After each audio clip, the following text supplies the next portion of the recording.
Greetings from Siberia! As I said in my last video, we were really happy to have the experience of living for 2 years in our yurts, a wonderful little medium-term to short to medium-term solution for living. But now we've been able to finish our milk processing plant with an apartment above. Why this particular solution? Originally, we wanted to have 2 buildings, one building that was going to be the milk processing plant, a single-story building, and then a story-and-a-half building, basically that same floor design or the same footprint as that building behind me, would be our house.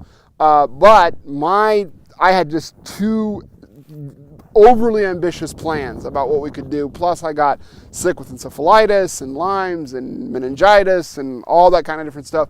So we basically ended up overspending our time by about a factor of 2. So instead of getting everything built in a year, we're just now 2 years later finishing all the infrastructure setup that we had to do on the farm here.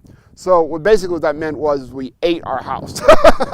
So the house was supposed to be sitting right here where we're standing now, and behind us is the milk processing plant. But praise the Lord, we've got the milk processing plant finished and an apartment upstairs for my family. So we've moved out of the yurts and are now living upstairs. So we're going to jump inside and take a look at the milk processing plant, and then tomorrow we will look at the upstairs apartment.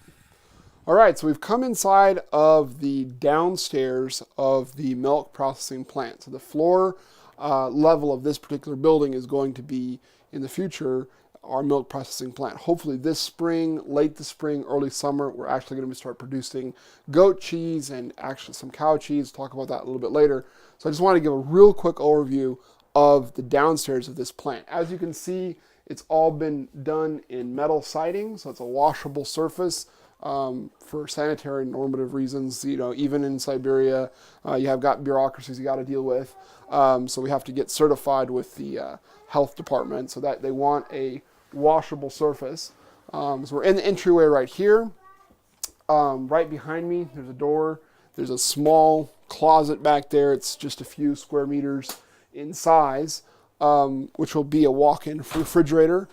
They have these, I don't know if they have them in the States, but they have these interesting, they call them mono blocks.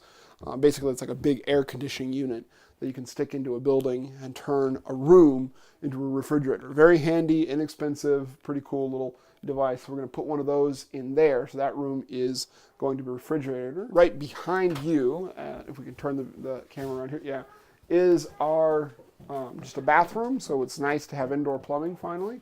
So we've got indoor plumbing. We've got our washing machine right here, so we can take a look at that. So washing machine, because we use alternative energy, so we use solar power mainly at the moment. We try not to use anything that can heat with electricity.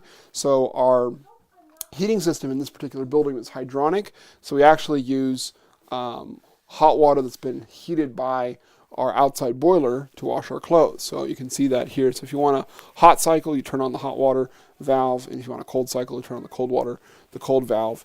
So that's kind of a system that we use here in the house, but I'll talk more about our energy system later. Over here in this room is our cheese making plant. Hi, Kirsten. So over here is where our cheese making room is going to be. So things are still under construction here, but you can see our sinks are going to be over there. We're going to have a wraparound counter. Over here on this wall will be our shelves for our cheese presses, and then saline baths underneath, salting baths. Right here we have our main, the heart of the whole thing, which is our cheese making pot, whatever you want to call it in English. Sorry about some of these terms, I still have them in my head in Russian, Sorovarka. So, but anyway, it's a cheese making pot. Talk more about it later. But also, because we're with alternative energy, we're trying to not do anything with electricity as far as heating goes. So this particular cheese maker has a water jacket in it, so it can handle 150 liters, 150 kilograms of milk at a time, which quick, convert that in my head. That's about 40 some gallons. So we can make about 40 some gallons worth of cheese, process 40 some gallons worth of milk at a time. But we use as a heat source to heat this cheese pot is our hydronic hot water system, which I'll show you a different video about that completely. So here also in this room, there's another little door right there that is underneath the stairway. It goes into a room that's underneath the stairway. There's nothing to see right there right now, just to know that it's there. And inside that room would be our little laboratory where we'll have our refrigerator for our rennet, and all of our testing facilities and everything will be in there.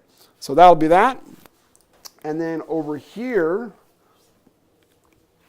that room actually connects to the next room that I'll show you underneath the stairs. So it's kind of a walk-through lab in there. And then over here in this room, hi Mom. Hi honey. Mom and Dad are visiting us right now, so that's good. This room right here is going to be our meat processing plant, but right now it's folks' room. So they can stay in here. Next time they come back, they get to stay in a yurt because this room will be completely used up. This is going to be our meat processing and packaging room. Basically just wraparound counters, lots of light. Again, washable surfaces everywhere. It's not going to be a bedroom, so we'll be able to package and process meat. So that is that for the downstairs. Just the whole idea of this project is to be duplicatable, to do something that we can show how we're doing things, how things can be done on a medium to small scale. So a very simple setup like this can give you the ability to really process a lot. We can, like I said, process anywhere between 150 to 300 liters of milk a day easily in this facility, which is about somewhere between 40 and 80, 90 gallons of milk every single day. Compare that to when we were up north using just your own home kitchen. I mean, maybe you can do 20, 40 liters. Maybe what is that in gallons, 5, 6 to 12 gallons at a time. And it just makes a huge difference. Tools are important. Infrastructure is important. And that's why we've spent so much time on tools and infrastructure. So tomorrow, quick, we'll go upstairs and take a look at the upstairs of the apartment, up these stairs, and that is where my family now lives. So thanks so much for watching, and God bless. And as I always say on my Russian YouTube channels, remember, the earth is the Lord's and everything in it.